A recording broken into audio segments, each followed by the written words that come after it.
Though I'm walking through the valley of the shadow of death,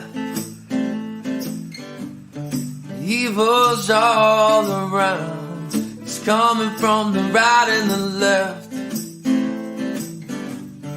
Trust that I will see glory above. Oh, your banner of love flies over me.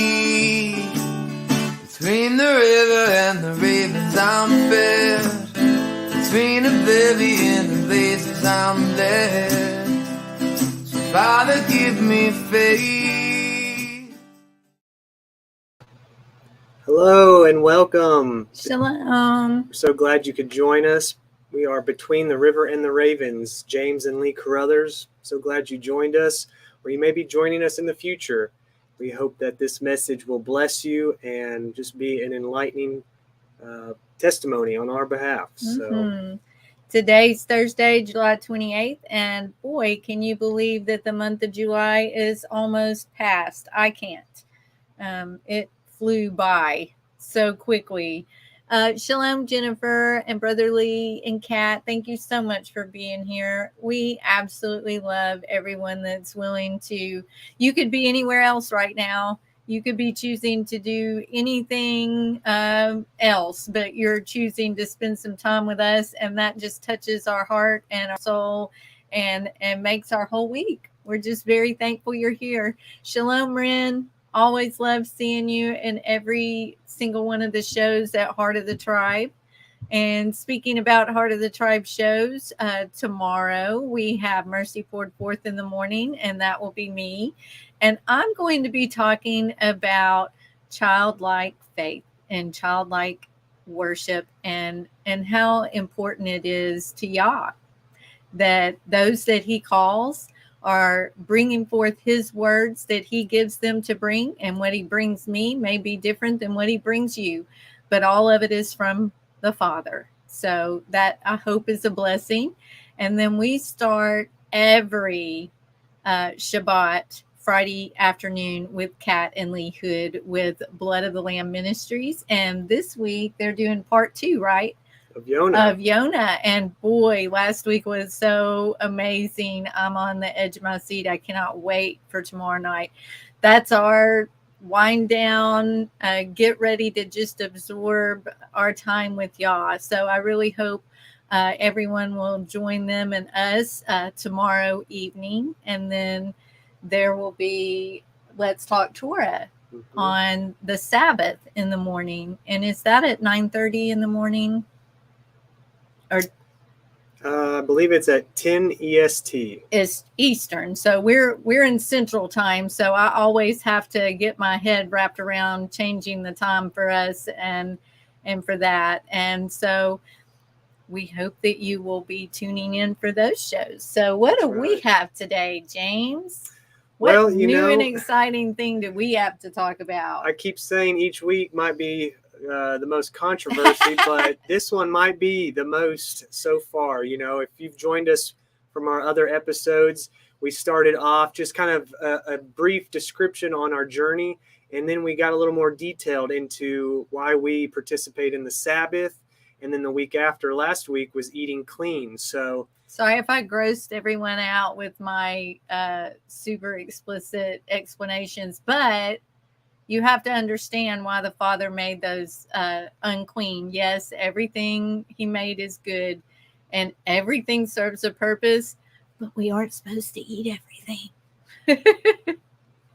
That's right. So this week we are going to be going into names, the true name of our Father and Son. There's a lot that, if you've grown up in religion or the church, this may be new to you. If not, you may be able to follow along a little easier. But when we first started on this walk, that was one of the biggest, I guess, maybe hurdles to overcome and just unlearn what we had known of the names. So we do want to break this down a little bit for you, reference a few sites that have really helped us understand open eyes, the reasoning behind it. So it really, this part of the journey was the first part for us when we realized how important it is to call on the name of our Father Yahweh. But what power are we giving Yahweh, and are we giving our prayers to Yahusha if we're not using their names? If we're using names like Jesus, he never heard that. No one called him that. The word Jesus didn't exist. So I realized these prayers that I'm sending up in his name, how much different would it be if it was actually his name? So we're ready. Don't jump ahead too quick. I know. And I do apologize if our internet is a little sluggish today. I've been fighting it all day. I'm going to have to call up the dreaded customer service and see what we can do here. But hopefully it gets us through till the end. And like I said, if there is a bit of a lag, hopefully you can at least hear us nice and clear. Let us know in the chat if you are having any issues. But let's go ahead and get going with our PowerPoint. What's in a name? A lot. Aw. So seeing this just stirred something inside of me. The name above all names. Yes, it is. Thank you, Ren. Appreciate that. So I am, I was, I will be. We see here the yod, and I know most everyone knows this, but it reads from the right to from the right to the left instead of the left to the right. So the yod, the hey, the vav, and the hey. I am, I was, I will be. This 4-letter name of the Almighty was written in the original Hebrew text of the scriptures over 6,800 times. Yes, not God, not Lord. It was this. However, when the text was translated into English, the name of Yahweh was replaced with the words Lord and God written in small caps. Now, does that matter? I believe that it does matter. And I believe it matters to him. And we have been told through scriptures that everything would be confused, that there would be a confusion that would be brought over his name, his times, his seasons, his feasts. And boy, aren't we seeing that now? Coming in the 2 weeks, next week, we will be on vacation, so there'll be a repeat show. But in 2 weeks from today, we're going to go over the much dreaded pagan holidays. So there's a lot going on that is together with where the road we're headed down. And you'll see why Lord and God is not anything he would want us to keep as what we call him. So let's go to the next slide. And we know that it says, do not add or take away anything. Right. And we can see from the beginning that this was changed. Well, not the beginning, but it was changed early on, and where the deception just started. Right. So I have this link in our description, and wonderful website. It really helped me in the beginning to understand there's a wealth of information there. If you have anyone that's questioning, is it important in the names and what you use? So the tetragrammaton, I always have problems saying that. It explains that it's the Hebrew word of the 4 letters yhvh, vavhe, constituting a divine proper name, which the Jews, out of reverence or fear of desecration, ceased to pronounce about 3 centuries BC, and for which they substituted Adonai or Elohim, and being variously transliterated without indication of the vocalization. So we see here, Shalom, Chris, so glad you're here. So we see here, this is in Webster's Third New International Dictionary, and it is basically saying this is his name. I mean, it was hidden from both of us for so long.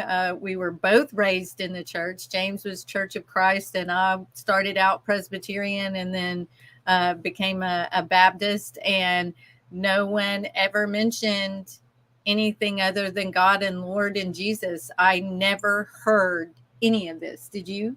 No, that's why it was so foreign and almost so difficult to wrap my head around it. It took us weeks, maybe months, to even get the pronunciation correct on these new names because they were just so foreign to us. And that's sad. That broke my heart. Why would I want that to ever be foreign to me? You know?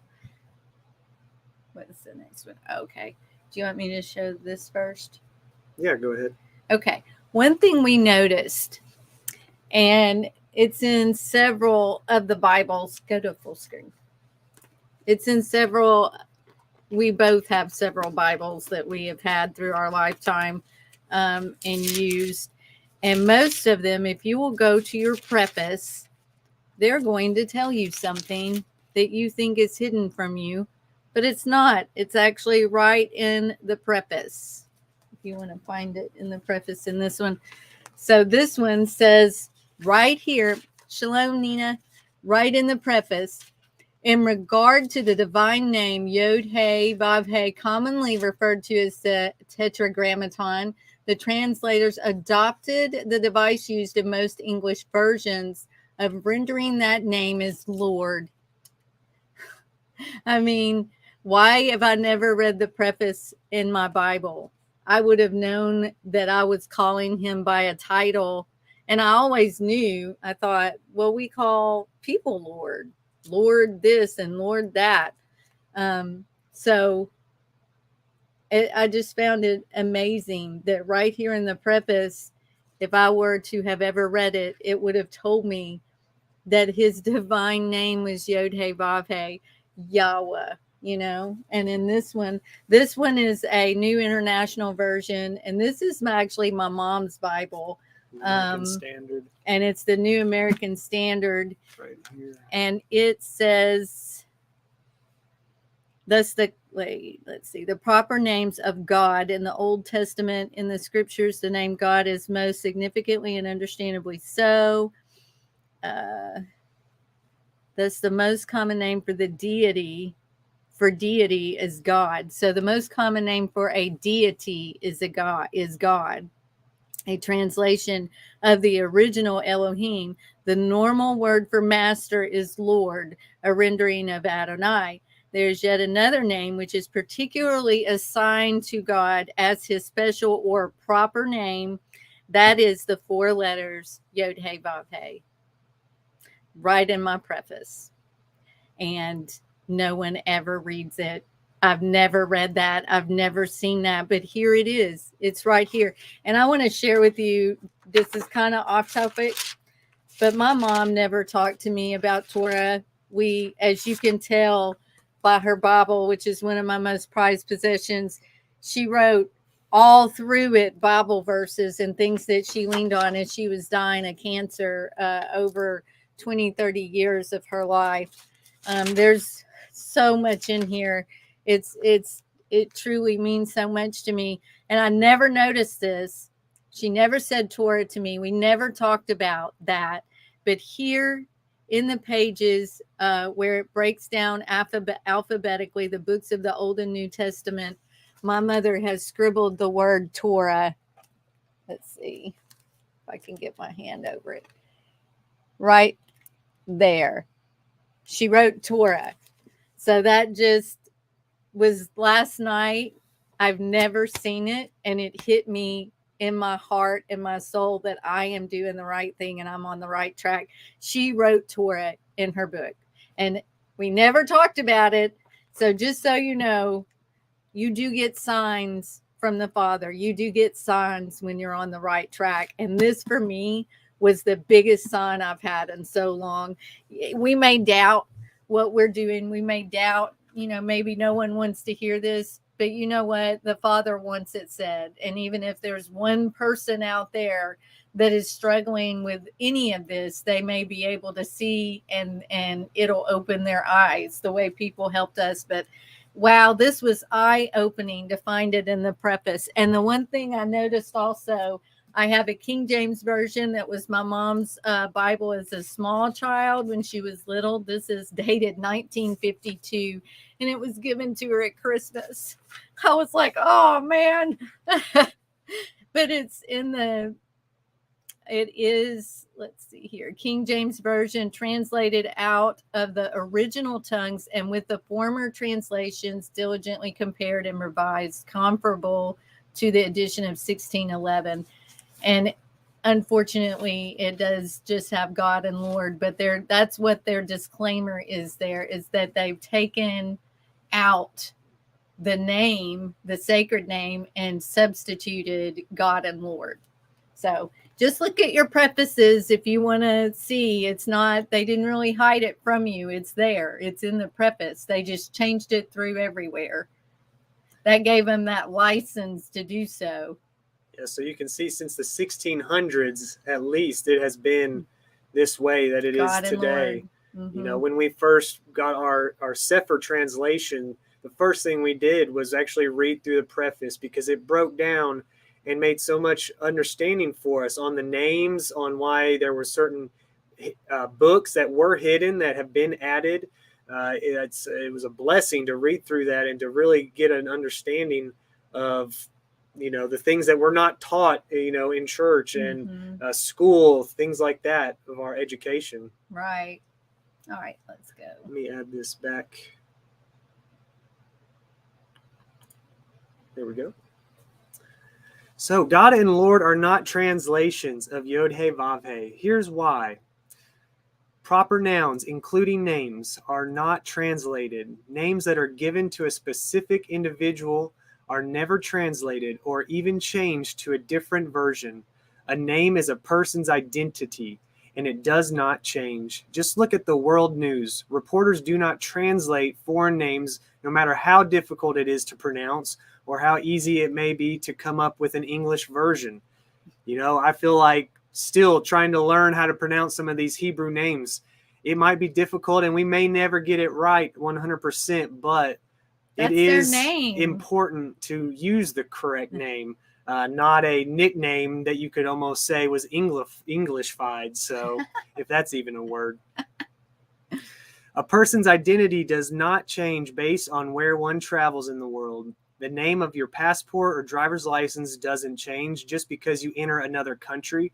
Your name is your identity and will not change based on the language that is spoken around you. Amen. I am Leigh, no matter where I go. You are James, no matter where you go.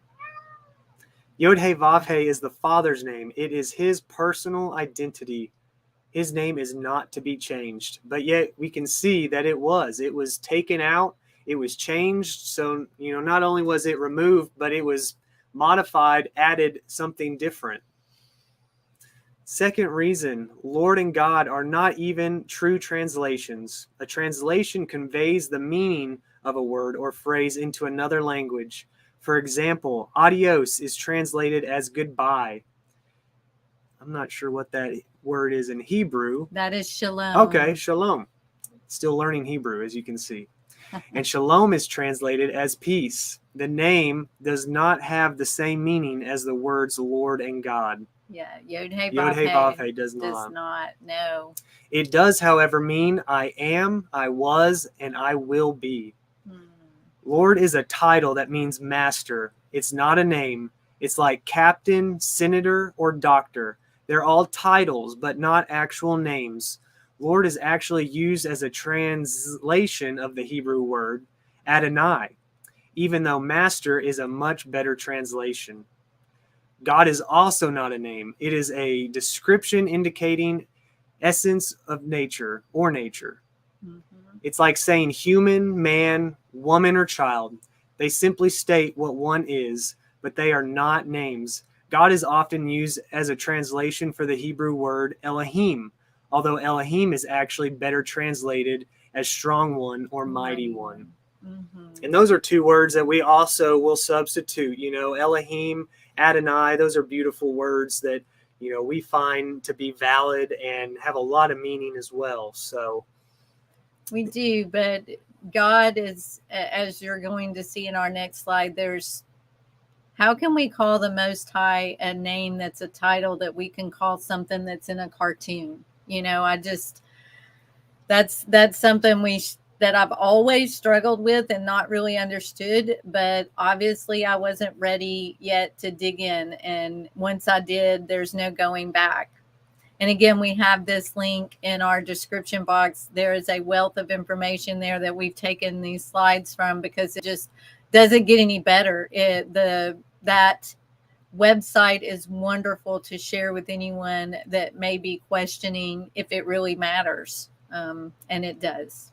And if that link is not in the description yet, it will be right after the show. We did have some of our links that were banned by Facebook because they said we went against the policy because they had the word Jesus in them, or God. Yeah, it broke their community guidelines. It broke their community guidelines. So there we go. We're breaking the law. And here I just wanted to give the most basic definition I could find of both God and Lord. This was basically what Google supplied me with. Under God, the noun, in Christianity and other monotheistic religions, the creator and ruler of the universe and source of all moral authority, the supreme being, what most of us growing up in church would understand God to be. But there is an alternative description for God. In certain other religions, a superhuman being or spirit worshipped as having power over nature or human fortunes, a deity. So when I think of that, when I read that, I think of comic book gods, superheroes, you know, Superman and Thor and all these that we grow up watching movies of. You know, they are considered gods as well. And so to put our Almighty Father in that same category is not okay. You know, how are you going to separate the two if you're calling them both the same? He deserves a higher standard, the Almighty of all. So with Lord, the noun of that is someone or something having power, authority, or influence, a master or ruler. And a verb would be an act in a superior and domineering manner towards.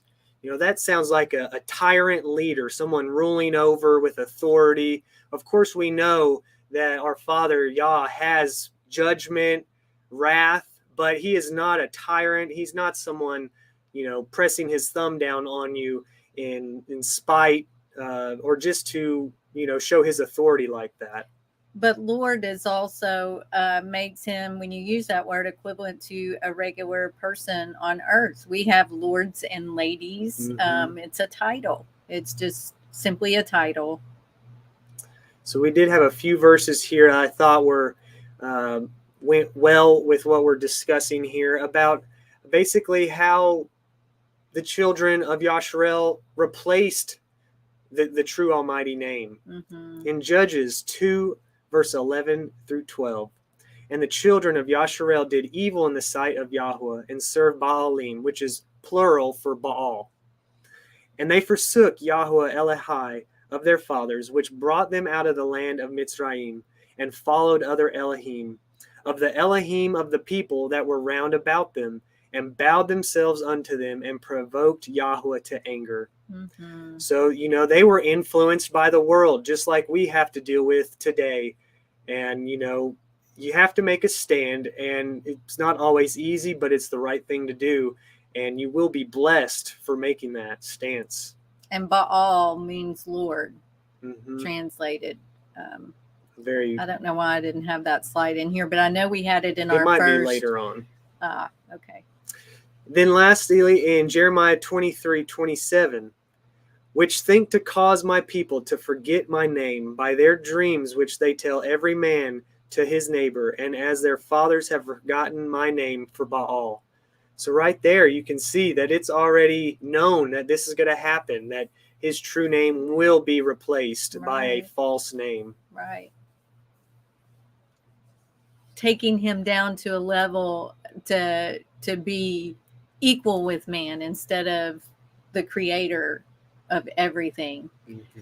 I wanted to put in a list of all of the gods, and this isn't all of them. I think I have 2 slides of this. I couldn't fit them all. anthropologists, I can't get my mouth around that, estimate that at least 18,000 different gods, goddesses, and various animals or objects have been worshipped by humans since the beginning of time. Just think about that. Calling our creator God, there's already 18,000 other ones also. And it is, I feel like Hasatan trying to confuse, if we keep people just saying a basic name, that there's so many other, I don't know. I just feel like it washes things out. Greek gods, Apollo, Aphrodite, Eros, Aries, Dionysus, Hades, Hephaestus, Hermes, Poseidon, and Zeus. And you're going to see Zeus in a little bit. Egyptian gods, and I'm sure you know all of these. Anubis, Bastet, Anubis. Anubis. Why do I keep saying it like that? Anubis. Anyway, there's a ton. Osiris, you see that a lot. Ra, Set, Shu, Tefnut, Norse gods. Now, these are where the names of the days of our weeks come from, right? Like Freya is Friday, right? Yeah, Wednesday was Odin. Odin is Wednesday, right? So you see all of these gods through mythology and our history. Roman gods, Venus, Mars, Diana, Minerva, Ceres, Pluto. Our planets are named after them. Juno, Mercury, Vesta, Saturn. Then you've got the Hindu gods, Vishnu, Shiva, and all of these, I think they're just different reflections through the different areas. They're basically the same gods with just different names in each area. Yeah, Krishna, Rama, Hanuman. Then you get into the Aztec gods. I'm not even going to try to pronounce any of that. They make Hebrew look easy. Yeah. Go to the next one.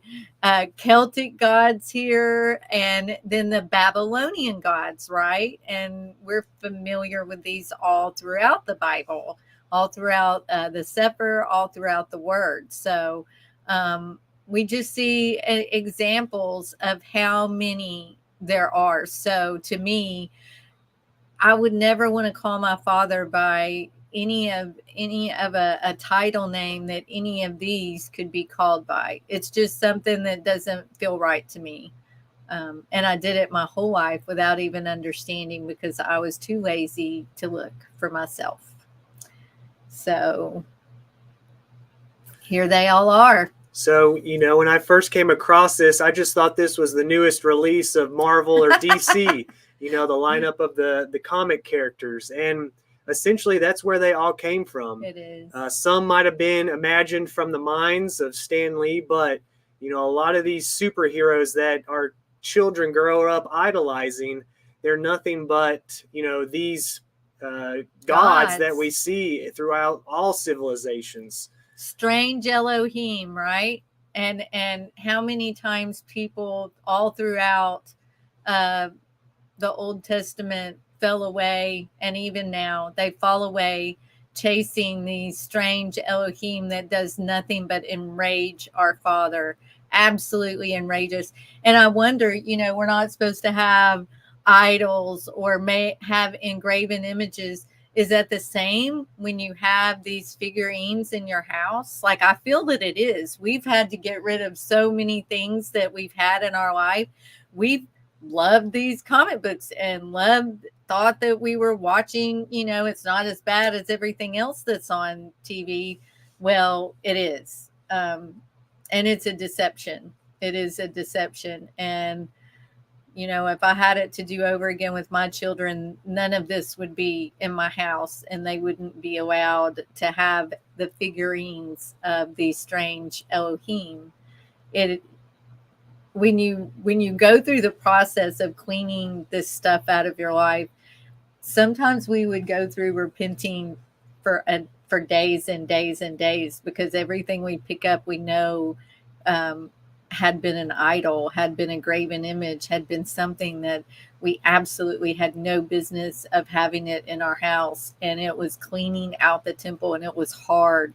There were things that people had given us. There were things that that I had got from vacations. You know, you have to be so careful. You've got to really pay attention to not only what you're putting in your eyes and your ears, but what you're bringing in your house, because you can bring things in, a ruach in, that is a strange Elohim. These things can influence you, you know, and I know a lot of people think, oh, that's crazy. You can't be influenced by watching a comic video or a superhero video. Well, you can, and you really have to guard your children and yourselves, right? Yeah. You know, and that's just a way that Hasatan desensitizes the youth, especially. I know there's adults that even love all these movies, and they've made billions of dollars, and it's just unbelievable what an influence they have on our whole world, really. And they always make these guys seem like the good guy, right? It's a total flip upside down. They make them look like the good guys, and it's the exact opposite, you know, because they want to make it seem like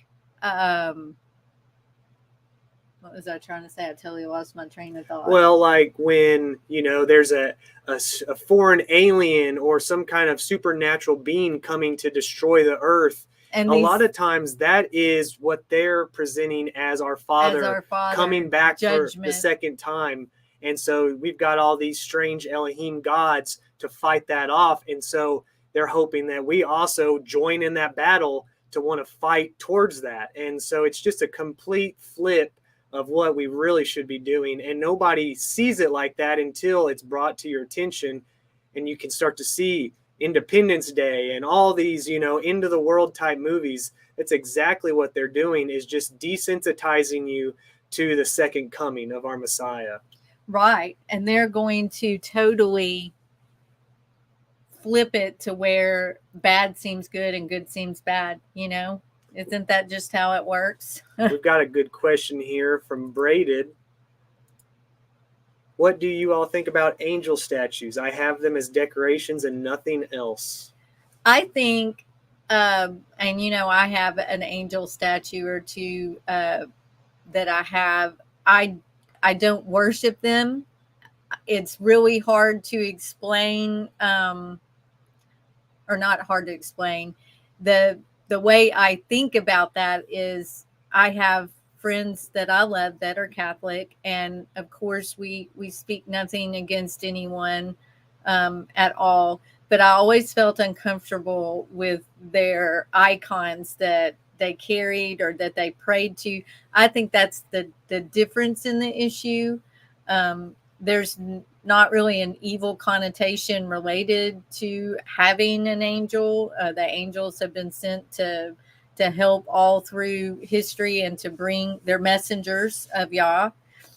That's something I would say to pray about, you know, to take that to Yah in prayer and ask Father to show you if it's okay, if it's not. I promise you, there's still days I will be walking through my house and all of a sudden I see something and I just get a feeling of that's not good and I throw it away. You know, I'm just leaving it open to the Father to show me and direct me, because I most definitely have nothing in my house that I intend to worship in any shape, form, or fashion, be it a picture, a statue, an image of anything. But to take everything to him in prayer is just how I function. And there will be days where that's what happens. I see something, I get a feeling, it's got to go. So it goes. And I don't cry about it or worry about it. And I know how it is to want to hold on to things because they belong to someone who's passed. I had to do that with a lot of my Christmas decorations that were some of the only things I have from my mother after she passed away.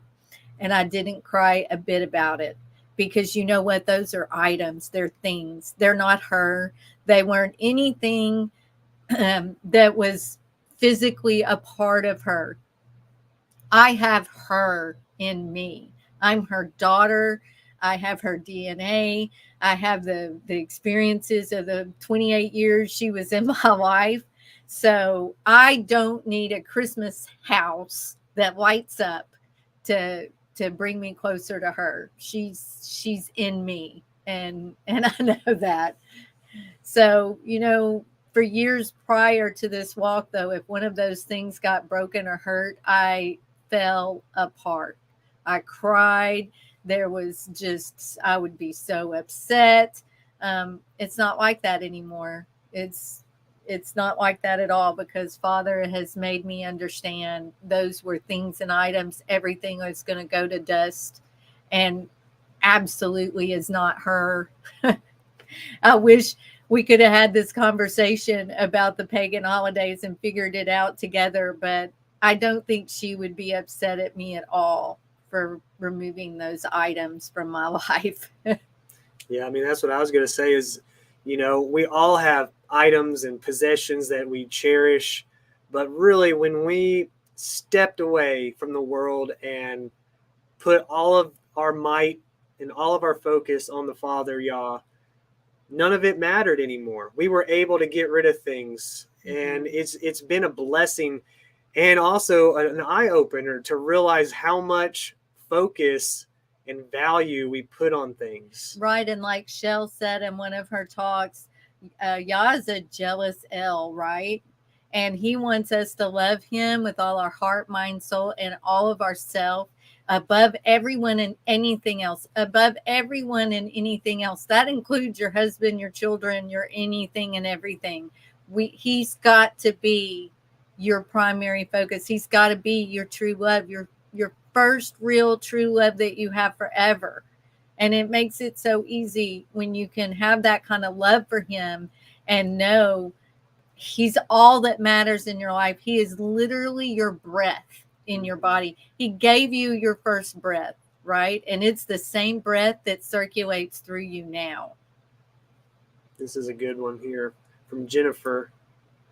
My daughter worked for Disney as the princesses, and I had to throw away pictures of her dressed as those characters. I definitely cried, but I love Yahuah more. Amen, Jennifer. I understand exactly what you're talking about. We definitely have had to pull some pictures and items out of our house. A large amount of our record collection had to go bye-bye. There was all kinds of stuff that, we realized what that music represented. And, it's one thing to just not pull it out and listen to it anymore, but we didn't want it in our home. Didn't want it in my house. So, there was a few that I was reluctant to, but I knew that it was what needed to be done. And I'm glad, because it just strengthened us. And that's like going through the fire, that's how we become pure and purified. Yes. All right, let's get these gods out of here. Thank you. All right. Am I reading these? Yeah, you can read this one. Awesome. So we put these Bible verses in here because it is important to call on his name, and he has a name. And what a beautiful, beautiful name it is. To me, saying it just makes me happy in every cell of my body. Like, there is a frequency. I know we all talk about this. Our friend Heather does a lot of teaching about frequencies, and there is a frequency in his name. And that's why I think the names matter. Healing in his name, all of these miracles that were done in Yahusha's name. I firmly believe there's a frequency to it, and there's a healingness in the frequency. So I'll quit rambling and get into it. Quick shout out to Daniel. So glad you're here, brother. Aww. Good to see you. Part of our men's group through Telegram. So I'm so glad you joined. Yeah, anybody in the groups that would like to join the Telegram groups, just reach out to us at betweentheriverandtheravens@gmail.com, and we'll get you added. Or right. Maybe somebody can put the link up in the comments. There's several groups within the Heart of the Tribe Telegram groups, and we love them. People can pray for each other, lift each other up. There's a news channel. There's just so much in there and ways to stay connected because we are all over the place, right? We've been scattered, and it's a way to feel like you're just conversing with your friend that's down the street instead of on the other side of the ocean. It's been great since we don't have a local fellowship. This has become our fellowship and our family. It is our fellowship and our family. It doesn't feel any different. Occasionally we do get together with a certain amount of people.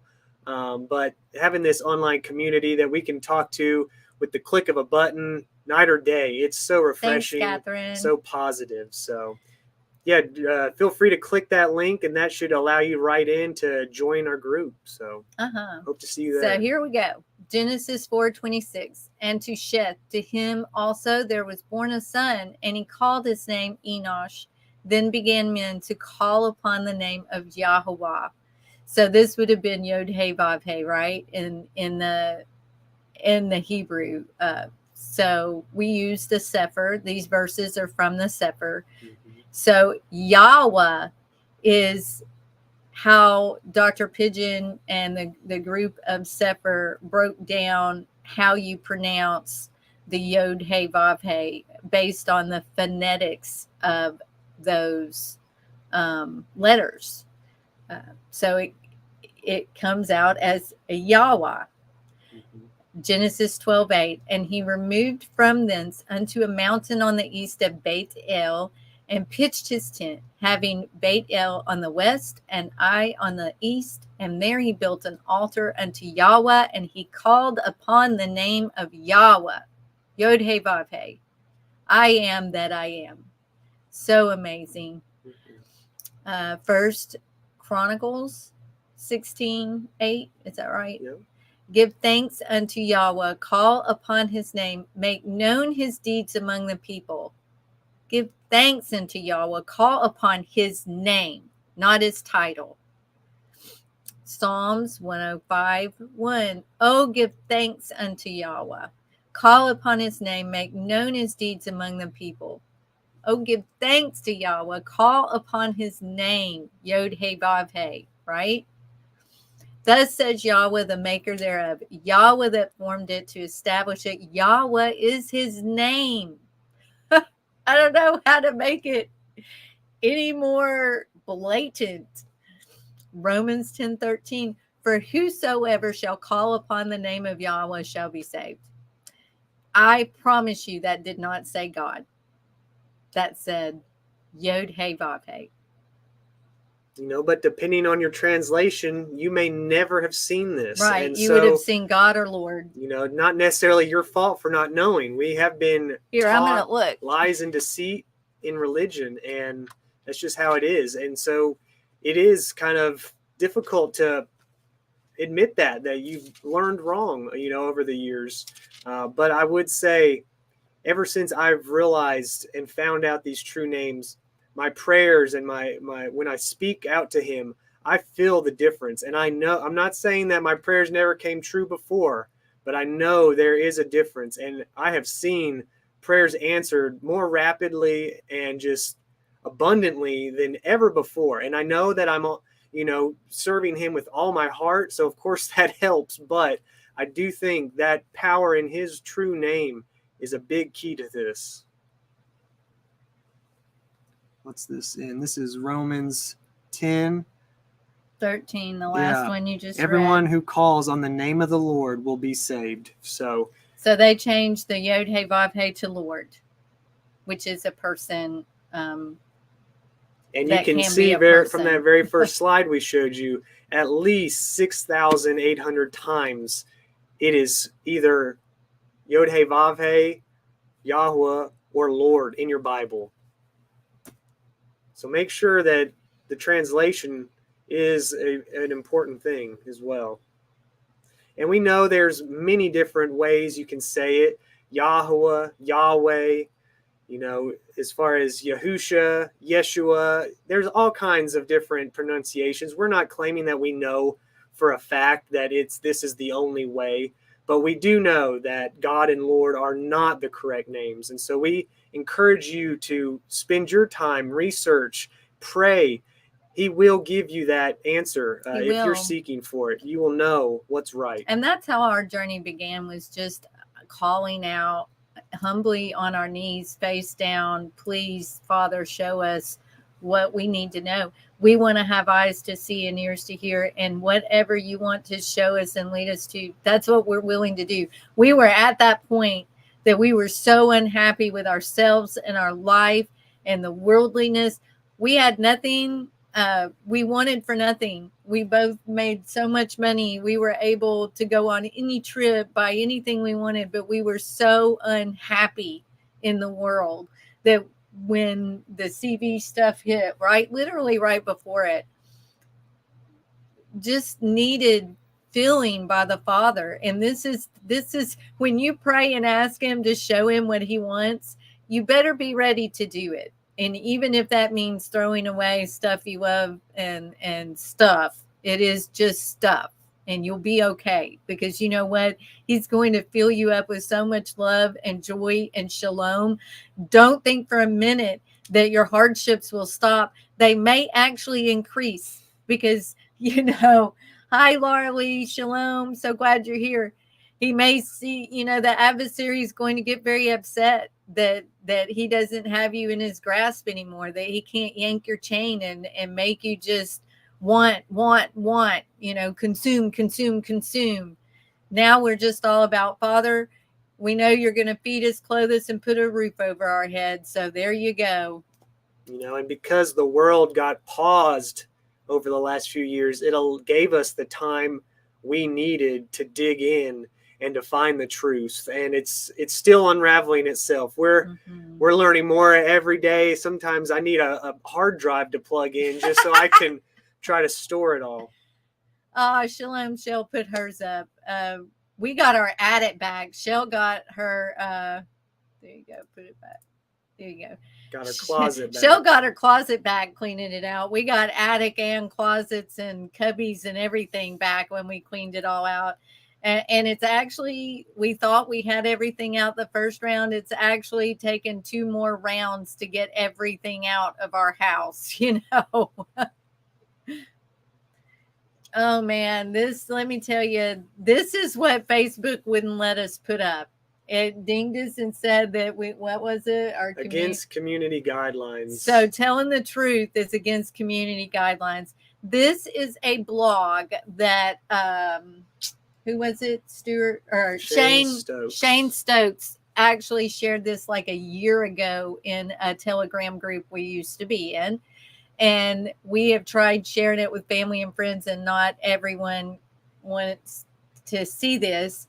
I put the blog in here. We actually have the link in the YouTube, but we cannot put it in Facebook. So if you're watching on Facebook, you'll have to just grab it right there and type that in or jot that down, because you'll want to look at the whole thing. I didn't take all of it. I summarized and just did like a summarization of the high points. But this was an amazing blog that Shane Stokes put up, and eye-opening. Everyone needs to see this. It will blow you away. Yeah, it is a long read, but it could very well be the most important thing you ever read besides the scripture. And share with your family, right? Mm-hmm. So you want me to start, or are you going to do it? You can do it. I'll do it. Okay, go for it. Ancient Hebrew Kohanim, priests, and scribes removed and replaced the true name of the Almighty Father, yahuah, yhvh, with terms attributed to Baal, such as Adonai, the Lord and God, over 7,000 times, so even more than we thought. They claim this was done because the set-apart name was far too revered for mankind to utter. And they further attest, if mankind never actually says the name Yahuah, then they will never break the 3rd command by taking his name in vain. Isn't that something? They didn't want to put his real name in there, so that way if they messed up, they wouldn't get in trouble. Go back down here.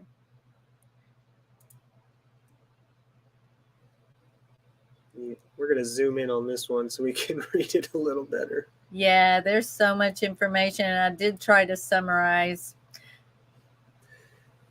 The English name Jesus stems... Oh, you're making me read this one. etymologically from Jupiter Zeus, the chief god of the ancient Greek Olympus.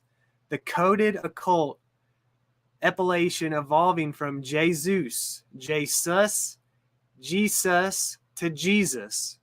Some authorities who have spent their entire lives studying the origins of names believe that Jesus actually means Hail Zeus.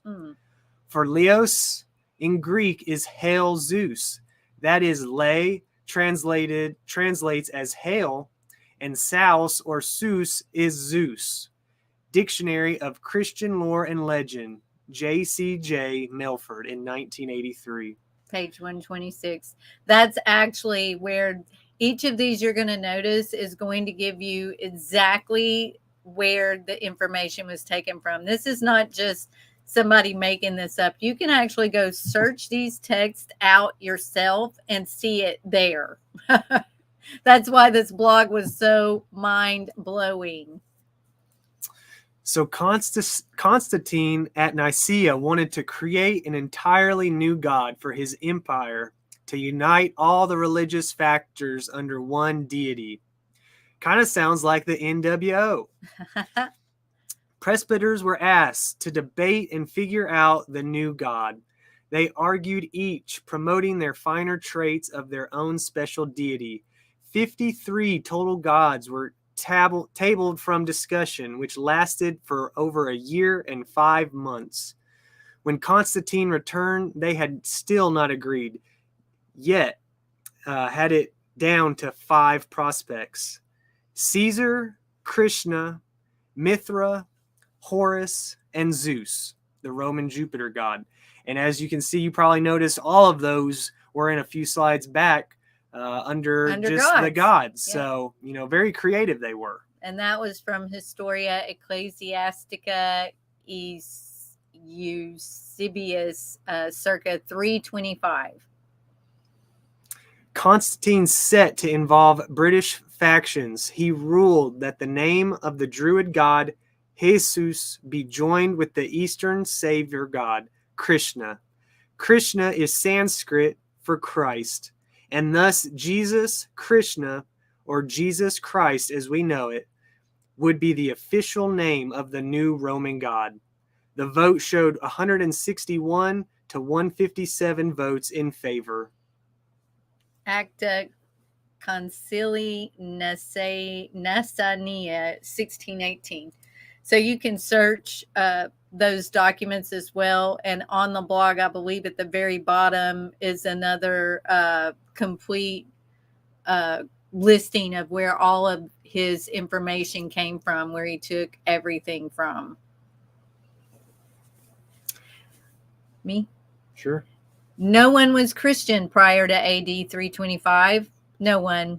Prior to that year, all of Messiah's believers referred to themselves as Nazarim, the Nazarenes, or were called the Quartodeciman, the 14ers, after those who kept Passover by counting the 14th day from the full new month. My people are destroyed for lack of knowledge. Because you have rejected knowledge, I also reject you from being Kohen for me. Because you have forgotten the law of your Elohim, I will also forget your children. Hosea 4:6. The set apart name of eternal Yahweh, yhvh, and his son Yahusha were never spelled with a J or pronounced as Jehovah, because in fact there is no J or its phonetic equivalent in the Hebrew tongue. Rather, this was an invention as recently as 400 years ago. The 1611 KJV spells the Messiah's name as Isus, which you can see for yourself online. All of these things you can search and look up. And I didn't copy the whole preface of the Sefer where it goes over the names, but I have a portion of it here. And this is why we ourselves, we have researched many documents before we came to the Sefer. And for us, this just in prayer felt right for us. So I've got this quoted. Dr. P and his group at Sefer did such a great job, and the preface gives you so much information. And again, I've added that link right here. It is in our description box, so you can click on that if you don't have the Sefer app. But I quote him as saying, "We have therefore elected to publish the name Yahusha in the first instance because it is the most accurate transliteration of the name given to the Messiah, as he was given the same name as Husha, Yahusha, son of Nun, whom the English world has always called Joshua. The name Yahusha means I am he who avenges, defends, delivers, helps, preserves, rescues, saves, brings salvation, your Savior who brings you to victory." Wow. The salvation of yahuah. The salvation of Yahweh. And that just, is there something in a name? Yes, there is. There's his name.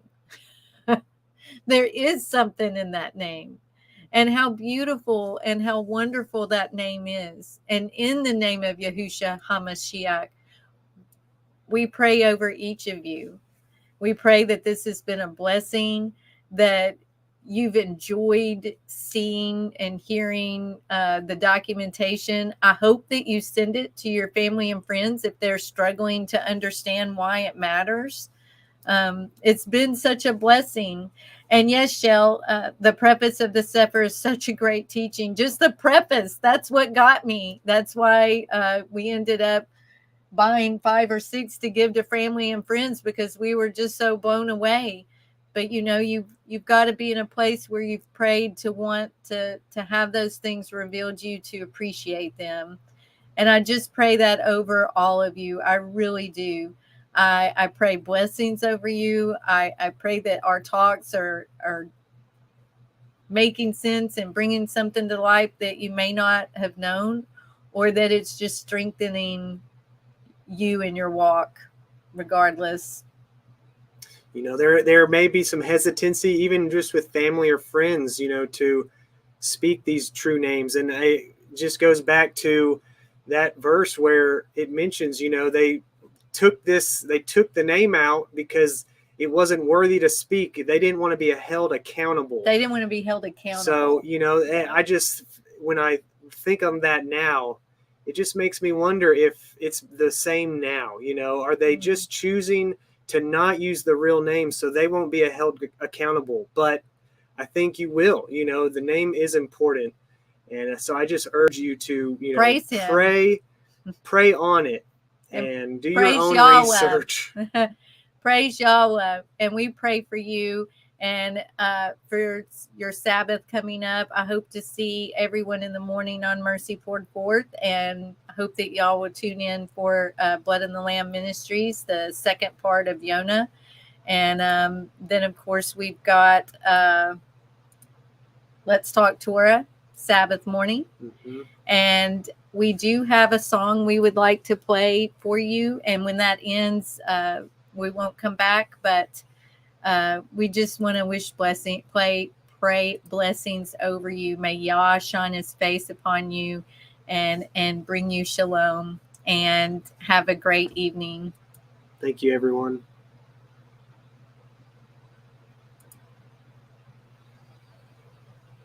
And I hope you can hear this. I'm sharing it a new way, and I'm hoping that you'll actually be able to hear it a little better.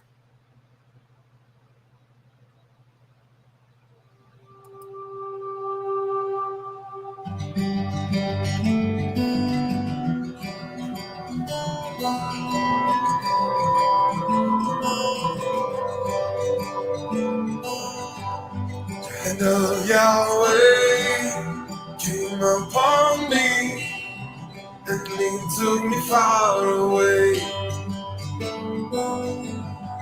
to a valley filled with many bones. They were very, very dry. He said, "You must prophesy, O Son of Man. You must speak to the wind." So I prophesied commanded me. This is what I did say.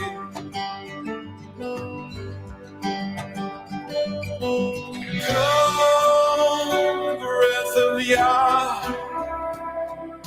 come from the four winds. Breathe on these dry bones, that they may come to life.